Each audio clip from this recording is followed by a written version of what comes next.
Ring ring. Ring ring. Ring ring. Dzień dobry. Hello? Jak tam? Hello, who is this? This is Danger. Who are you? Danger. Oh. What's up, Danger? Get the Spider-Verse burger at Burger King right now with the beet red bun and Swiss cheese that David hates. For $17? Are you shitting me? Wait, what? When we got home, me and Haley looked it up on DoorDash, how much is like the Whopper thing. It was $17. It's that red 40, bro. You must be out of your goddamn mind, Burger King. It's a science experiment. They can't just charge regular price for that. Unreal. Absolutely not. I'm not getting it.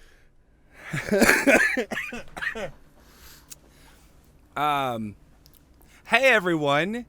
Welcome back to the Too Bad We Didn't Get Into Cars podcast. I'm Nick Scarpin Otto, and I'm totally not sick right now. Yo soy Capucha Cars. And this is officially episode 31 of the podcast.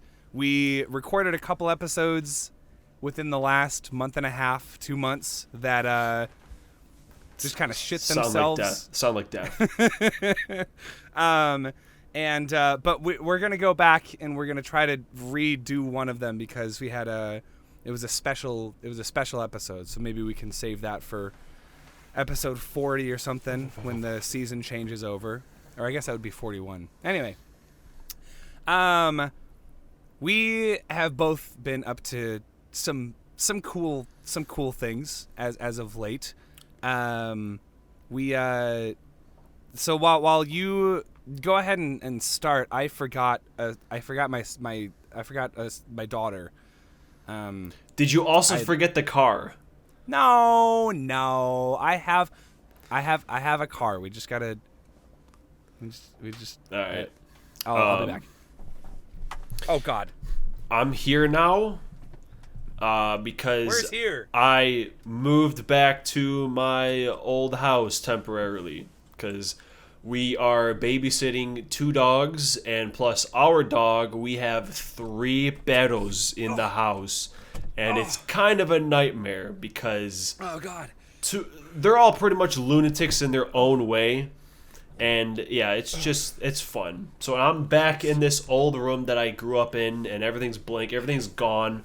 All I have is this like shitty stereo that like hasn't worked. I mean, it works, but it's kind of messed up. And yeah, band also just recorded.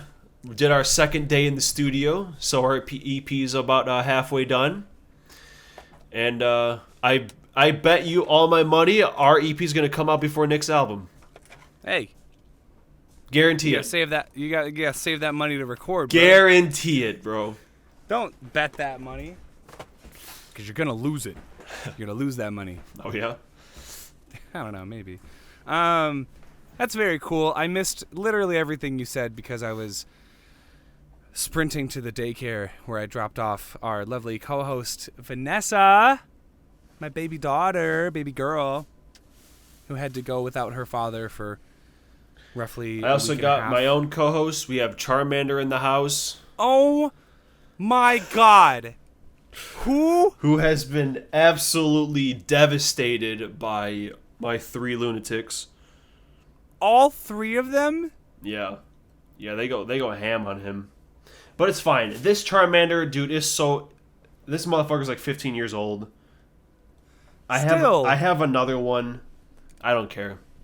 He's old. It's time to go. Sent him to the grave. Okay, well, you know what? It sounds like you guys had a rocky relationship anyway, so it's about time.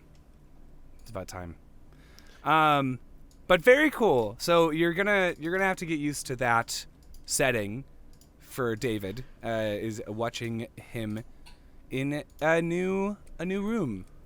I am in the same old room, unfortunately, but for a while there, I wasn't. I was on tour. I was in a lot of shitty hotels and motels and not a single Holiday Inn. So, Pitbull, if you're out there, next time, sponsor my tour, please. Sponsor my tour. That's the one thing that I didn't get to experience while I was out on the road. And it was fun. And it was very cool. We went to, we being just me, solo little a vacation, if you will.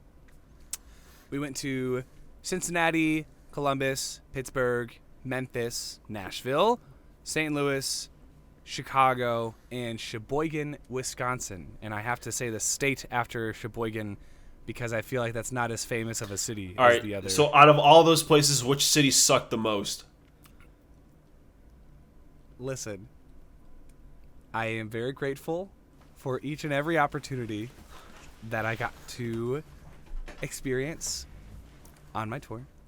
And I'm grateful to every single person who came out to see me and who performed with me, and blah, blah, blah.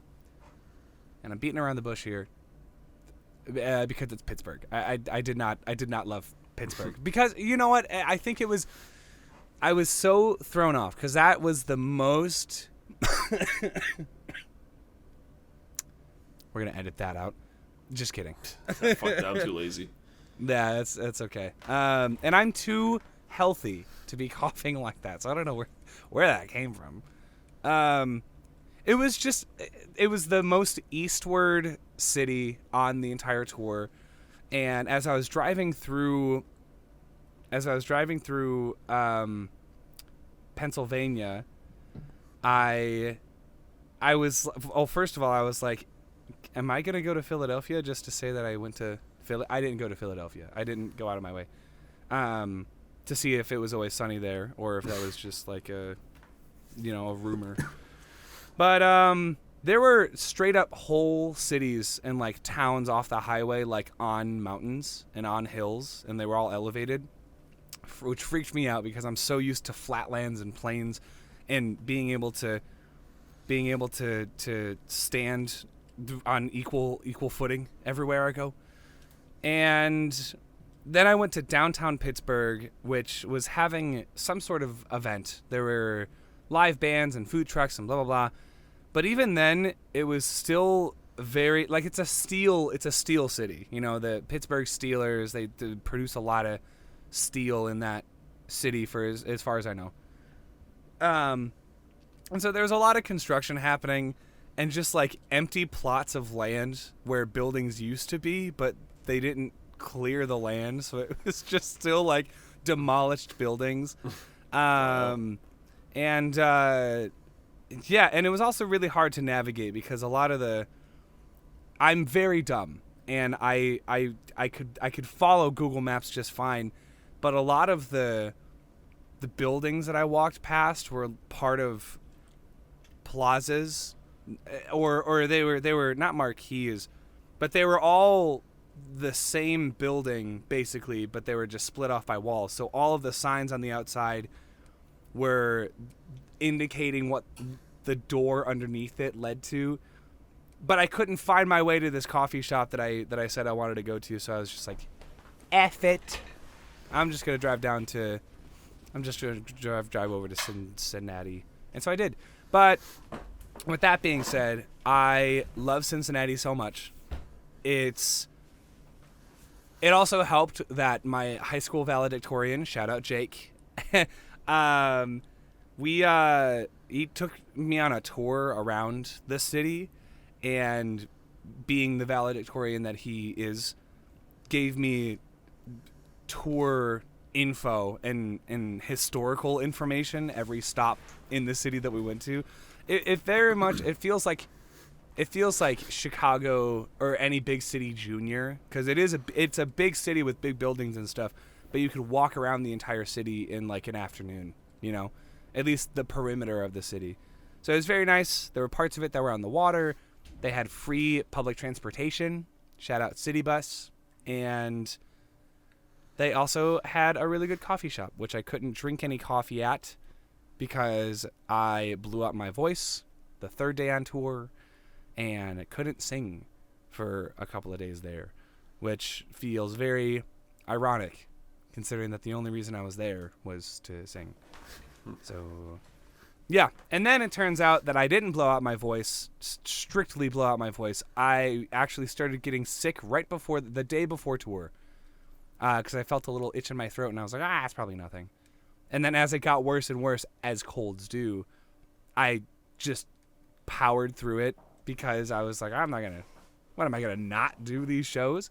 So it was probably best that I went alone, because I can't imagine how miserable that would have been if there were two sick people just driving around the Midwest coughing on everybody. So Now I'm back home. many miles did you drive? Did you keep track? I wrote it all down in my notes app. I think it was somewhere around like 1,250 miles. Wow. Yeah, because every city was roughly about like 200 something miles. Yeah, it was a lot, but definitely I would say worth the experience, if just for the fact that I got to say hi to a lot of people that I knew from college or high school, and everyone that I performed with was so nice and talented, and all of the audience members were great. But I realized I don't think I can do this again anytime soon. Not because I couldn't physically or mentally handle it. I just straight up don't have enough music out there. I don't have enough music to be like, hey, listen to this new thing that I just put out. Because the latest thing that I released was a Christmas EP that sounds like shite. And the latest thing was my EP that I put out 2 years ago. That only has 3 songs, 4 if you include the acoustic version of High. So it felt silly. Get this going damn to the thing out there, bro. Cough up some dough. Go to your guy, be like, hey, let's go. Oh shit, I got some dough. Sorry, you told me to cough. And I was making a joke. I was making a money joke. This is what happens when we haven't been podcasting for a month. We gotta sharpen our edges. We gotta be razor sharp. Where's this car at, man? It's been in my hand the whole time. So this is the most Spider-Man-y car that I could find, because spoilers, we're talking about probably what's gonna go down in history as one of the best sequels ever made. This is let's see the year here. 2015 Mazda MX-5 Miata. Let's check that shit out. You see that? Huh? You focusing? I don't think they're focusing, David. Well, that's what it is for you. It's very red. It's very red and sporty. So I was like, it looks like Spider-Man. Just get it closer in front of the camera. Just do that. Am I on autofocus? If only we got the Jeep, the Spider-Man Jeep that was in the movie. Yeah,